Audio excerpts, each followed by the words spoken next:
ఉన్నంత దారుణమైన పరిస్థితులు అయితే గతంలో ఉన్న 2019లో ఉన్న పరిస్థితులు అయితే ఇప్పుడు లేవని చెప్తున్నారు.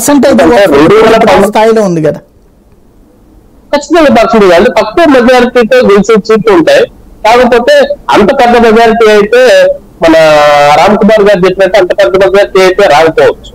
నాకు తెలిసి 100-120 సీట్ల లోపే కూటమి గెలుచుకునే అవకాశం ఉంటుంది. ఇది జనసేన, బీజేపీ, టీడీపీ 3 కలిపే చెప్పేది. మెజారిటీ వచ్చేస్తాయా 90 దాటి 80 దాటి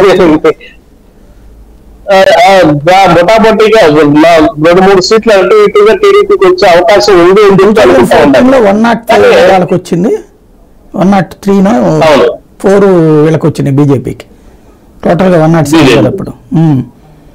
2014 రిపీట్ అవుతుందా? నేను అదే అంటున్నాను. 2000 ఈ పర్సెంటేజ్ ఆఫ్ ఓటింగ్ కనుక 70-80% కనుక మనకు దాటితే ఖచ్చితంగా 105, 100 ఇది వీళ్ళకి వచ్చే అవకాశం ఉంది టీడీపీకి. లేదు ఈ 70-80% బిలో ఉంటే ఉన్న పరిస్థితిని బట్టి బొటాబొటిగా 90 ఆ పరిస్థితిలో ఉంటుంది. మిగిలిన వీళ్ళకి జనసేనకి, బీజేపీకి వెళ్తే ఆ 20 సీట్స్ వచ్చే అవకాశం ఉంటుంది.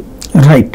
ఇందాక సాంప్రదాయ లోకల్ లో చెప్తా ఉన్నారు. ఆయన తిరిగిన ప్రాంతం మొత్తం నాకు తెలిసి అది వైఎస్ఆర్సీపీకి అనుకూలంగా ఉన్న ప్రాంతాల్లో కాబట్టి సీట్ కదా అది. గుంటూరు వెస్ట్ గుంటూరు ఈస్ట్ కూడా వైఎస్ఆర్సీపీకి అనుకూలంగా ఉందని చెప్పి ప్రజెంట్ బాగా ఇదిగా. రైట్. రామ్ కుమార్ గారు, మీ దృష్టిలో స్వీప్ అవుతుందా, అత్యవసరం వస్తాయా? స్వీప్ అని అనుకుంటున్నారండి వేళ ఓటర్స్ టర్న్ అరౌండ్ చూస్తుంటే. ఇందాక ఒక విషయం చెప్పాను చూడండి, 80 దాటిందంటే స్వీప్ అండి.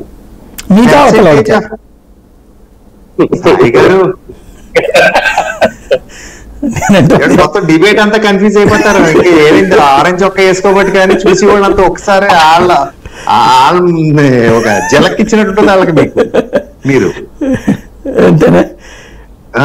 మాకేనండి కూటమికేనండి. అంటే నేను చెప్తున్నాను కదండి, ఇప్పుడు ఇందాక సాంసరారు అంటారు ఏదో పెరిగి ఎవరి ఊహలు వాళ్ళకి అని. ఇప్పుడు మరి వారి ఊహల్లోనూ వాళ్ళకే చెప్పేస్తున్నారు. వారేమో ఓన్లీ గుంటూరు ఏరియా చెప్తున్నారు. చూస్తున్నారు